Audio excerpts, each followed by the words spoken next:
Hi, everybody. Looks like two people are still joining us. Here comes Melanie. Come on. All right. Hi, everybody. If you just left the AGLA webinar, that's why I'm late today. AGLA had a webinar on breaching the warranty to provide habitable premises and what that's all about. So if any of you were in that webinar and you have additional questions, I'd be more than happy to answer them for you. And we can go from there. If nobody has that to talk about, we can talk about whatever needs to be talked about. So feel free to unmute yourself and ask me some questions. I will tell you guys this, we have a big, oh, holy crap, coming up on our ballot in November, okay? We don't have a bill for it yet, but the Weinstein is back at it again and trying to implement vacancy decontrol. What that is, in simple English terms, means that you cannot raise your rents to market value when your property goes vacant. Wait, what? You mean us as landlords that have been given our great tenant a deal and given them discounted rent for the past 10 years? If they move out, I have to offer it to somebody off the street at that price, only with the little increase I can do of 4% if you're in LA County, right? Ouch. So keep that in mind. It's going to be a big push because they are going to try to turn us into New York, which has vacancy decontrol. And if a property goes vacant, you can only do an increase of whatever the increase amount is, like 4%, and that's it. And you have to offer it at that amount. We don't want vacancy decontrol, okay? I think Dan said it best. Vacancy decontrol means bankruptcy for most landlords. Exactly. Yes, Melanie, exactly.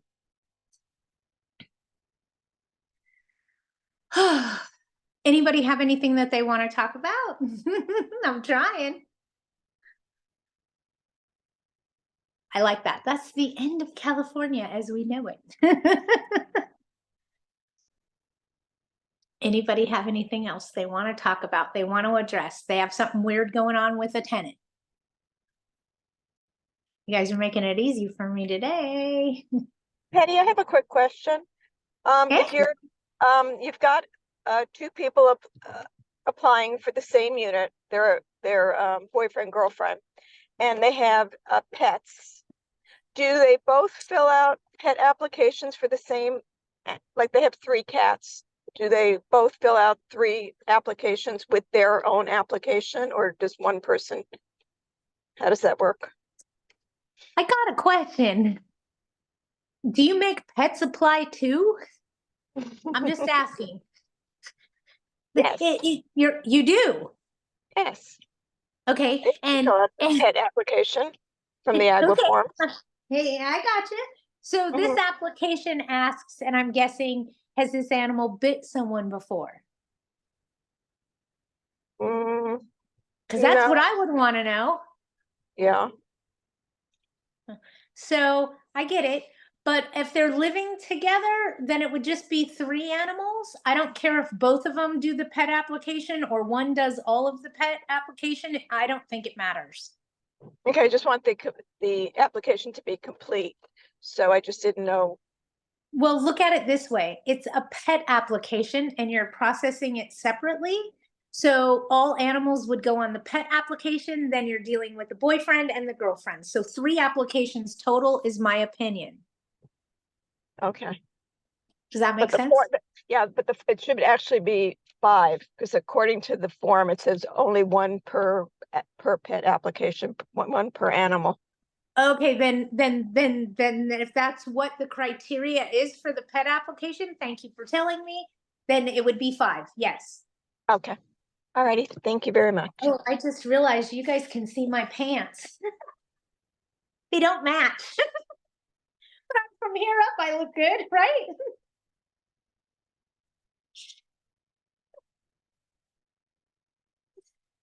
All right. Anybody have anything else? You guys are going to make this easy for me today, aren't you? Any questions regarding the breaching of the warranty to provide habitable premises? There was something I wanted to say so badly in that webinar if you were listening, and it goes like this. If you are evicting your tenant and your tenant files an answer and they scream all these repairs that you didn't do, it's a really good time for you to go gain access to do necessary or agreed upon repairs. The issue is the tenant's not going to let you in because they know you're going to fix whatever needs to be fixed and it's going to mess up their case. Oh. So when they don't let you in, you go argue with the judge. How could I provide habitable premises? They won't allow entry. Oh, and that's how that works. So the first thing your attorney tells you to do when your tenant files an answer like that and they claim breaching the warranty to provide habitable premises is to serve a 24-hour notice and gain access. And that's why. Because if they don't let you in, it helps your case. It doesn't hurt you. If they let you in, you can then do all the repairs, and that also helps your case. It doesn't hurt you. Okay? Patty, what you're saying is so true because I have a building across the street from me, a duplex, and one of the tenants is paying, I don't know, 3,000 or 4,000 under market, and they're trying to sell the building. They've offered the tenants 150,000 to move out. They won't, and all they keep doing is calling LAHD to report the landlord, and they won't let the landlord in to do anything. Okay. So, and it's So what you're under saying is, Larso? What city? LA, Under Larso? yes. 24-hour notice to enter and do it consecutively. Bam, bam, bam. Once you have 3, do the cure or quit and build the case for failure to allow access to evict them. Yeah, That's what I would do. Yeah, But I'm extremely aggressive. So yeah. as I had to promise my dying mother, I will not go after your tenants. She made me promise. My mama knows me. She knows I'm just aggressive. And I don't mean to be. I had a regional property manager from major corporate America tell me, Patty, I like how cutthroat you are, but you need to chill a little bit. And it's because corporate America, just so you know, is very transparent and tries to keep everything even Steven. Okay. And that's the image corporate America puts out. And I'm like, no, go straight for the jugular right there. So I would be extremely aggressive at trying to gain entry because that is a cause for eviction and it makes the tenant look like crap when you get into and just so you know, you can actually go down to the court and file, and right at the moment I don't know what it's called because it's spinning around in the blondness. It may come out, but you can go down to the court and get a court order to get access to the house. You can do that. There is such a thing. Okay. You can get a court order to get access and they have to let you in. The cops show up and everything. So that is something else you may want to consider is going down to the court and filing a motion to get a court order to gain entry into that property. It's kind of a way to say, hold my beer, watch this. Remember Patty? She's extremely aggressive when it comes to that. Nobody's holding my unit hostage, not today. Thank you. So there are options, okay? But I would, if they're gonna use that, I'd use that to hang them. Let them give you just enough rope to hang them with. Oh, you're not gonna let me in? Fine, thank you. And if it really is detrimental that you get in there, you can get a court order to gain access, just so you know. It is something that is available. Good info, thank you. I want to say it's an injunction, but that's not the right word. It'll come to me before the class is over, I know. All right, I see more questions, so let me get to them, especially if people are in a hurry. Ridiculous, plus Biden is hoping to raise capital gains to 44%. It's sick. So either sell now or hold till new president.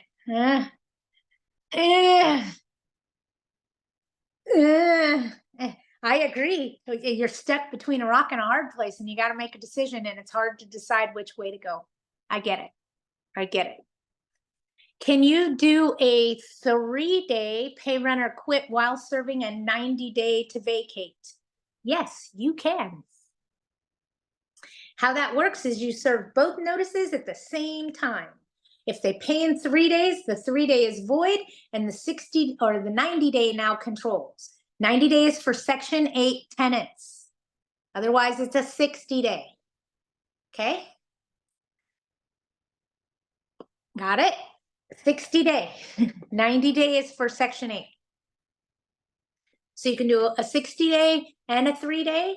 If they pay in 3 days, the 3-day goes away and the 60-day controls. Okay?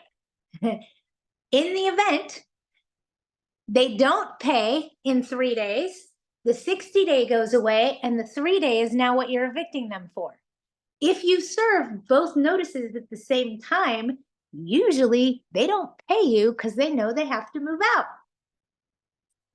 Ding! That's where you got them. Hope that makes sense. Does AB 1482 apply to single-family homes in a non-RSO city? AB 1482 applies to all residential dwellings in the state of California. Want me to say it again?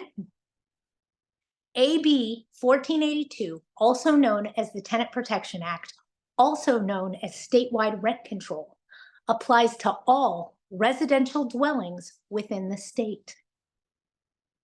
So it doesn't matter about rent control in RSO, in LA County, wherever, it controls by the state. So how it works is if you're in LARSO, whatever has the most restrictions is what controls you. So if you're in LARSO and you have a multifamily dwelling, if RSO protects you, the state law doesn't. If RSO is exempt, then the state law kicks in. Okay, because if you go up what clouds are hanging over you, you can eliminate them as you climb up the pole. That's how that works. So AB 1482 applies to all residential dwellings, unless the landlord gave a notice of exemption. Oh, and I know that's what you did, Sharon. So you have a notice of exemption. So AB 1482 does not apply because you gave them the exemption. So you just have to give them the 60-day and waive. Oh, you don't have to waive their last month's rent. We'll look and see if you have to have cause, because I have to look it up because it's LA County. Val, I know I'm cutting corners here, but I'm raising the rent on a long-term tenant in Kern by regular mail. Don't expect any trouble. However, I suppose I should still post. Absolutely. Post and mail is proper service. You got it, Sharon. Anybody have anything else? I see my Roadrunner girls on here, but they're not asking me anything yet. And they usually do. So I'm like, hey, what's going on? Why are you guys so quiet? I see Allie made it on today too. Allie, did you have a question or something you need help with? Because we're just sitting around talking about whatever needs to be talked about. So if you guys have more questions, feel free to ask them. I do have a question. What you got? Okay, so I've been out of it, as you know, for a while. Whatever happened to the late fee thing? Or is that something that we can still charge or no? I'm gonna say it like this, okay? And everybody, if for those that don't know what's going on with late fees, let's stop, rewind, and readdress it, okay? If I don't pay my mortgage on time, my mortgage company charges me $35. That's how much my late fee is on my mortgage. Mhm. However, my rent's $3,000 and I charge my tenant 10%. So my late fee is $300. Am I price gouging? Mm-hmm. Am I making a secret profit? Mm-hmm. No, Your Honor. I'm using it as a deterrent. Yeah, until you collect it. That's right. So just this of what we're talking about, you guys, is showing you that there's this huge argument going on right now and it's being heavily litigated regarding late fees. That's why if you go to court right now, your attorney's telling you to handwrite a ledger with no late fees on it. That's why, because it opens up this whole snollygoster of price gouging and secret profit. And quite frankly, you don't need that in your eviction trial. So to answer your question, for the most part, they're still not allowing you to show late fees on a ledger for court at this time because it does open up that huge list. Pandora's box, yeah.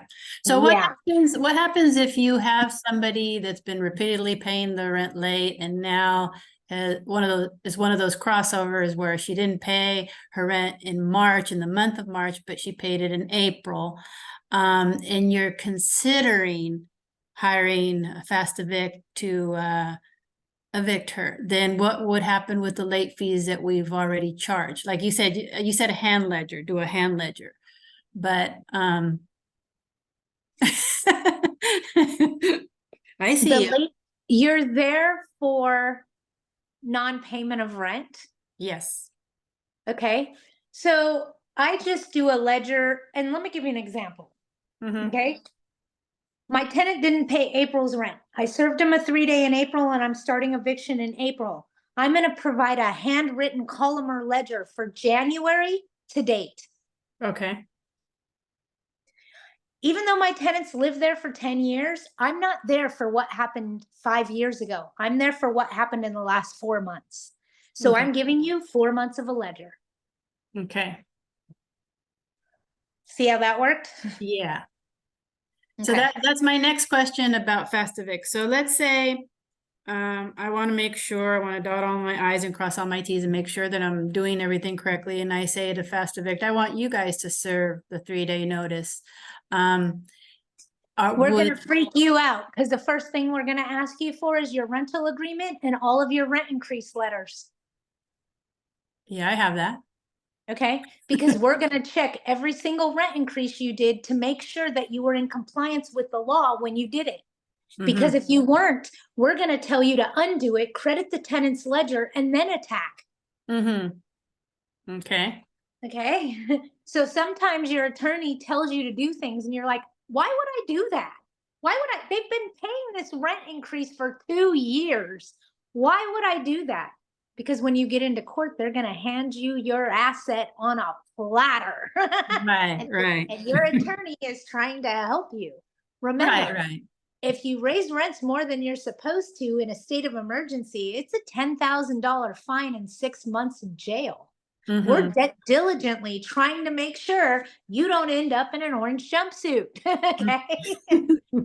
So before we serve a 3-day notice, we're now asking for your lease contracts and your rent increases so that we can double check and make sure you're not exposing yourself to something you don't want any part of. Right, right. But what about, remember I was calling what is it called? The DCHL, whatever. I was calling them about DCBA. DCBA, okay. I was calling them to find out. DHL delivers packages.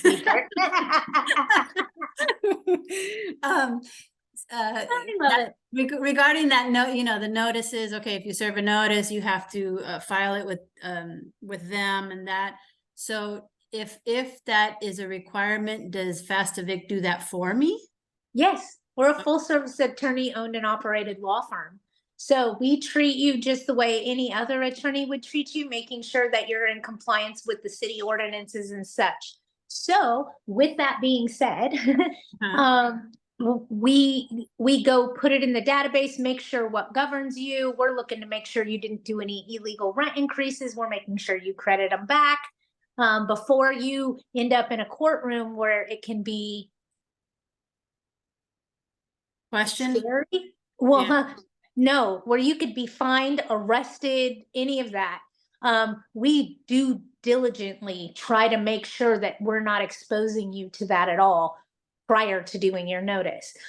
Sometimes it takes us a good 3 days to prepare a 3-day notice to pay rent or quit, but it's because we're having you go back and remove the legal rent increases off of your ledger first so that you're not exposing yourself to unwanted litigation. Right. Well, I always check, and then I check on the I go on their website and I check, you know, where you can input the numbers, you put the. what you're Yeah, right, doing. right. I got you. So But I do we're that, gonna and we're I gonna do actually, that for you just to make sure. I actually print it out and keep it with my file of rent raises so that I have it, because I know that at a certain time I did look it up. I may need to go back and look that up and make sure I did it right. Yeah. Yes, Yeah. most definitely. Exactly. So what do you think, like, if I'm gonna have a talk with her sometime this week and see if we can straighten this late situation out. If I can't get her to cooperate, what do You you? can get her to cooperate. You just have to take control. So you want me to help you? Sure. Okay. Do you have a waiver clause in your lease contract? I believe we do, yes. Okay. So, and I'm going to talk out loud so everybody in the here knows what we're talking about. Because we Okay. use the AGLA one, so that one Okay. has it, right? Right on the nose. Okay. So in your rental agreement, you know how, and I'm just talking out loud so everybody understands what I'm talking about. Okay. Okay. You know how it says rent and how much your rent is, deposit and what the deposit is. And it says all these little headers like safety, attorney's fees. I'm just giving Yes. you like the paragraph headers. One Yes. of those says waiver. Yes. WAIVER. Okay. You want that. And what the waiver says is just because I did it in the past doesn't mean that I waived my right to do it in the future. Got it. If you have a waiver clause in your contract, then you're not waiving when the rent is due by accepting it late. If you don't have a waiver clause in your contract and you accept late rent, you're changing when the rent is due. Yeah, you're changing the terms, You're changing the terms. So with that said, what I always do is if you got a late paying tenant, show them show them your teeth. Yeah. Rent's due on the 1st, delinquent on the 2nd. On the 2nd, I'm serving a 3-day and I'm starting legal by the 5th. You're welcome. So what if I want to? That's what I mean. Why I say, yeah, Patty's pretty aggressive. Go straight for the jugular. So what if I want to negotiate with her and work something out where she'll move out? I have to pay her, right? If you're asking her to leave at no fault of her own, you're paying relocation fees. Oh, no, If no. you're evicting her for cause because she pays her rent late, Yeah. you're not paying relocation fees. You're paying for an eviction. Right. Okay. Got So it. look at it this way. It doesn't matter which way you do it, you're paying. Oh, yeah. Yeah, yeah. So just determine how much you want to pay. If you're evicting, it's not 23,000 in relocation fees. It's going to be more about 3 to 5 grand, depending on what the tenant does. Right. Right. Okay. And I'm starting to look at eviction in a whole different manner. Okay. Sure. $3,000 to $5,000 in 3 to 6 months, and your problem goes away. Exactly. Exactly. Oh, why didn't you just explain it that way? Yeah, that's the problem with the evictions, because they're taking so long, and then you can't accept the Right. rent. But if I Anytime they told can back you, up. Yeah. if I told you give me $5,000 in 6 months, you would go, okay, that's not bad. Yeah, exactly. That's what an eviction is. Yeah. But they don't do it like that. They come in at a small price and then you got to pay this and you got to pay this and it just feels like you're consistently paying money. Mm-hmm. And that's why it's so frustrating. Mm-hmm. If they changed the way they worded it, it would be much more acceptable. Right. Okay. I see more questions coming in. Hang on. When did the state of emergency end? There's you can go look on California states of emergency and it's on the governor's website. It'll tell you when the state of emergency was enacted, why it was enacted, and how long it was going to be in effect and what counties it covered. Okay. So you can Google that. There's states of emergency going on all the time. They usually vary by county. In other words, San Diego County had a huge torrential downflow and their streets flooded. They claimed a state of emergency for that, but that doesn't necessarily affect Riverside County. Make sense? But remember, a state of emergency affects a victim. So as long as the tenant isn't a victim of that state of emergency, you could be okay. But please take note, I'm not using absolute terms. Could. You should be okay. You might be okay. I'm not telling you you will. Okay? Here is one of my best tricks. If a good tenant is running late, I let them know to pay what they can, and the 10% late fee will apply to the balance only. It always works to get a few $100, even half of the rent, and it's a win-win. I agree. What I do is I tell them, well, what can you pay right now as a measure of good faith? Oh, I can't pay the rent until the 15th. Okay, I understand life happens to all of us, but what can you pay right now as a measure of good faith? Like that. Okay. If doing a RSO security disposition, a security deposit, do I do the interest for 4 months interest? I paid, hang on, somebody else sent something and something was on my leg, so I was distracted with a squirrel. There was a piece of paint on me. I paid in December for last year. Yep, just prorate it, Arlene. That would be the easiest. No joke. I just paid a plumber to clear a plugged sink, $150. Isn't it ridiculous? It's like the price of everything has gone up so much. That's why I'm rehabbing my own house, is I wasn't about to pay somebody to install the floors. Just the material cost me $4 grand. $4 grand. And then they wanted another $4 grand to install it. Oh, heck no. This girl learned how to install hardwood flooring. Look. I did. No joke. YouTube is your friend. And I love my floor. So just talking out loud, okay?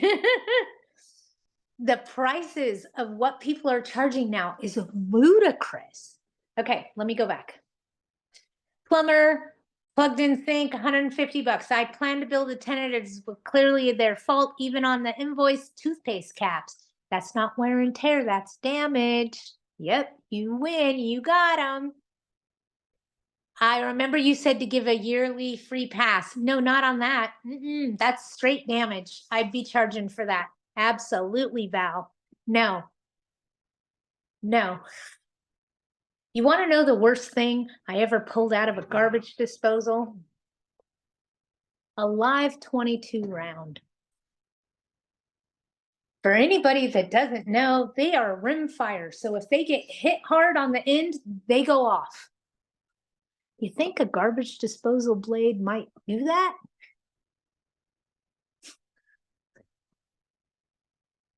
The things you find as a property manager. Oh, you like my floors? Thank you. I'm really proud of them. Finger. I missed the finger, Val.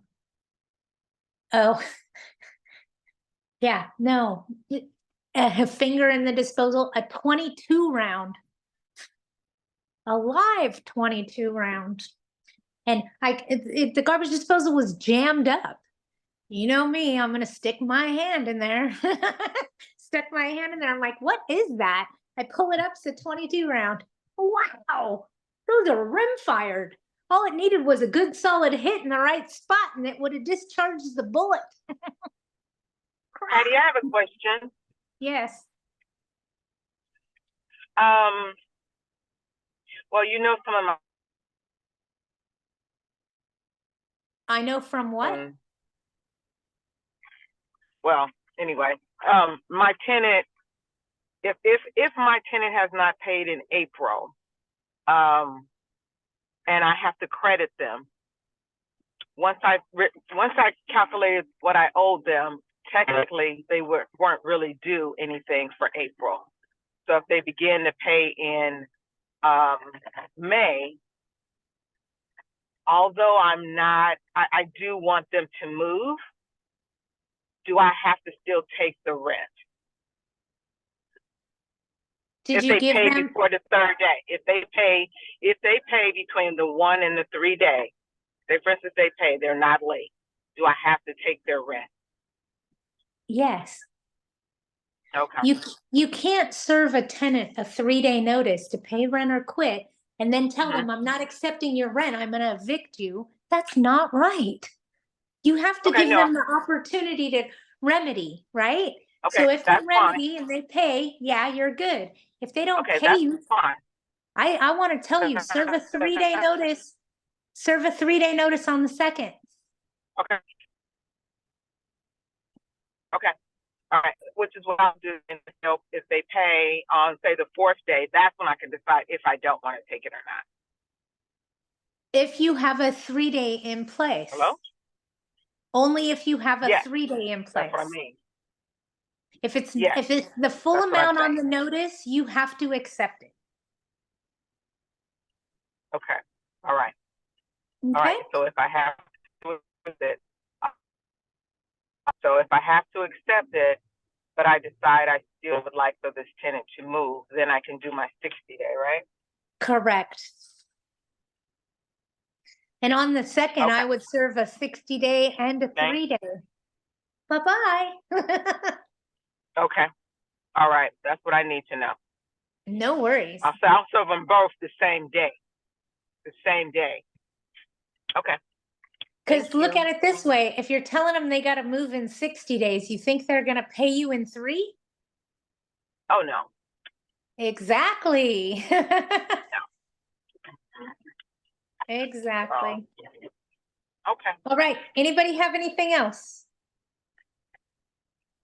Somebody's just coming into the room, so I'm going to let them in and see if they need me for anything. Otherwise, I'm going to get off of here.